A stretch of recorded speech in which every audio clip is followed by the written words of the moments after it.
Shri Gurubhyo Namaga students, I am Mrs. Shri Vidya from Pun Vidyashram. I am very happy to welcome you back to the video session. Hope you understood what we had seen in the last chapter. As we proceed further, I request the students to make a note of important facts and points from the video. So, I was saying in the last chapter about autotrophic and heterotrophic nutrition in plants. Now, we are going to learn the heterotrophic nutrition in animals and human beings elaborately. What do you mean by heterotrophs? Animals which depend upon plants for their food is called as heterotrophs. So, in this chapter, we are going to read the second life process, digestion. Hope you would have understood the last chapter. Now, can you guess what is the chapter? Nutrition in animals. Can you identify this picture? In the films, you would have seen the DNA test. DNA helps in the transmission of hereditary characters from parents to offsprings. Here, you have the assignment. You've studied in class 6 that food consists of many components, as I had discussed in last chapter also. So, I would like the students to make use of this question to write the assignment in a small notebook, and also please note down the important points in the notebook so that it will be useful for the upcoming sessions to come. So let us go in detail about the chapter. Plants make their food by the process of photosynthesis, but animals cannot make their food themselves. Why? Because they cannot carry out the process photosynthesis. Animals get their food from plants. Some animals eat plants directly, while some animals eat plant-eating animals. Thus, animals get their food from plants either directly or indirectly. As we discussed in last chapter, all organisms require food for survival and growth.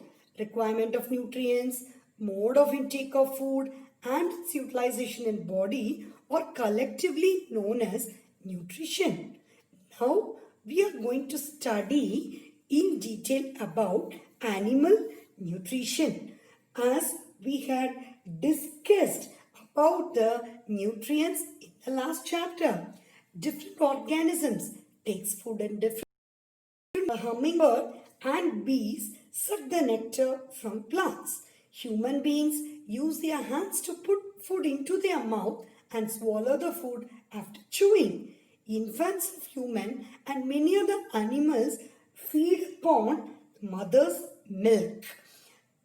A snake swallows the animals they prey upon without chewing them. Spiders weave sticky web in which small insects get stuck.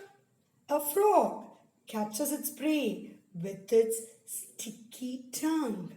Next, you have an important, interesting multicellular organism here, Hydra. Can you identify the picture here? We can see the finger-like outgrowths in Hydra that is called as tentacles. Tentacles around its mouth for ingestion of food, which we are going to see in detail in the upcoming slides. What do you mean by ingestion? Taking in food is called as ingestion. Now students, we have some interesting facts which is going to benefit for you, which again we are going to see in the upcoming slide. An amoeba does not really have a head or a body. It's kind of like a ball of nothing. An amoeba can cause a person to get diarrhea. In simple, we can call amoebic dysentery. The amoeba captures its prey by enclosing the microorganism with its body, then engulfs the prey. The amoeba reproduces by dividing itself into two. This process is known as binary fission, which we'll be seeing in the upcoming chapter. Thus, it can be argued that technically the amoeba never dies. today's session we will be studying the nutrition in amoeba in detail. Now we have the interesting information about Hydra. Hydra, also called the linen Hydra, and you had seen that finger-like outgrowths, the tentacles, right? Like that, you have an interesting information here. It has a gigantic water snake-like monster and it has 9 heads. Now, let us go in detail about the nutrition in Hydra. It's a simple multicellular animal. It has a number of tentacles which are used for ingestion of food, which we seen in the last slide. These tentacles take the small aquatic animals and kill them with their stinking cells. After this, they push them into their mouth. These juices digest the food and the digested food goes into the organism. Now, let us see the classification of animals based on their food habits. There are 3 types which you had learnt in your lower classes: herbivores, carnivores and omnivores. Herbivores, in general, we call it as plant-eating animals. These animals which eat only plants are called herbivores. Example, goat, cow, deer, etc. Those animals which eat only other animals as food are called carnivores. Example, lion, tiger, etc. Omnivores, animals which eat both plants and animals are called omnivores. Example, dog, deer, human beings comes under the category of omnivores. And you can see in the slides the examples of herbivores, carnivores and omnivores. Now let us discuss the nutrition in paramecium. What is a paramecium? So everybody are aware of amoeba. It is a simple unicellular organism. Like that, paramecium also comes under the category of unicellular organism which lives in water. Paramecium uses its hair-like structure, you can see in the picture, called cilia, to catch its prey. Now, let us see the mode of nutrition in amoeba and human beings. The mode of nutrition in amoeba and human beings is holozoic nutrition. Why it is called as holozoic nutrition means it involves the ingestion of liquid or solid organic material, digestion, absorption and assimilation of it to utilize it. It includes taking in the complex substance like carbohydrates and converting them into simpler forms. This consists of holonutrition consists of 5 stages: ingestion, digestion, absorption, assimilation and egestion. So we are going to study in detail about the digestion in humans and also in amoeba. Now, as we discussed in the last slide, these are the 5 steps that is involved in holozoic nutrition: ingestion, digestion, absorption, assimilation, egestion. We are going to study each one of them in detail. What do you mean by ingestion? Taking in food is called as ingestion. What do you mean by digestion? It is one of the life process, second life process. And what is the definition for digestion? The breakdown of complex substance into simpler form is called as digestion. Absorption, process by which soluble molecules present in the digested food passes into the body fluids like blood, is called capillaries. In humans, absorption takes place in small intestine.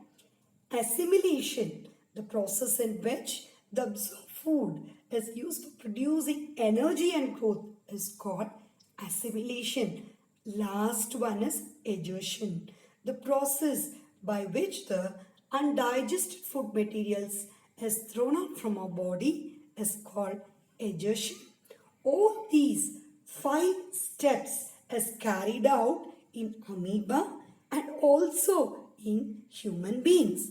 Now let us discuss about the nutrition in amoeba. It is a microscopic organism which consists of only a single cell. It is a unicellular organism. It is mostly found in pond water. It eats only plants and animals. The mode of nutrition in amoeba is holozoic, which I already explained. The process of obtaining food by amoeba is called as phagocytosis. Amoeba taking food by forming temporary finger-like projections called pseudopodia. Pseudo means false. Podia means feet. The food is engulfed. The meaning of engulfed is surrounds with a little surrounding water to form a food vacuole. Can you see this picture? These are the steps that is involved in the nutrition in amoeba.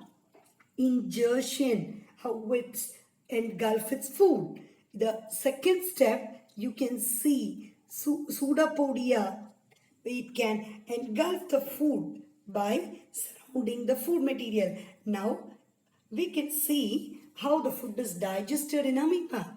The food is digested in the food vacuole by digestive enzyme which break down the food into simpler form. Nutrition in amoeba. It is a unicellular organism, engulfs tiny particles of food by false feet, that is pseudopodia. Pseudopodia joins to form food vacuole. Food is digested by digestive juices, then provides energy, that is assimilation. Then wastes are removed by egestion. Now you have an interesting fact here.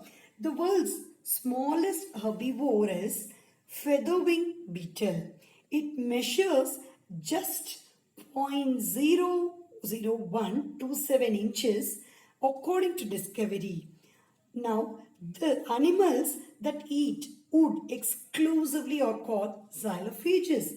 Termites and Asian longhorn beetles are examples of xylophages. Beavers are not xylophages. In addition to wood, they also consume leaves, roots and aquatic plants. You have all these interesting facts in order to make the session more interesting. Now we have amazing fact about the starfish. Do you remember starfish? We went for the field trip to Marine Kingdom. That time we saw the starfish. It feeds on animals covered by hard shells of calcium carbonate. After opening the shell, the starfish pops out its stomach through its mouth to eat the soft animal. Now you have the interesting session in order to revise yourself for this session. Hope you would have enjoyed this session. Let us meet in the second session with the nutrition in human beings, which is going to be more interesting. Thank you, children.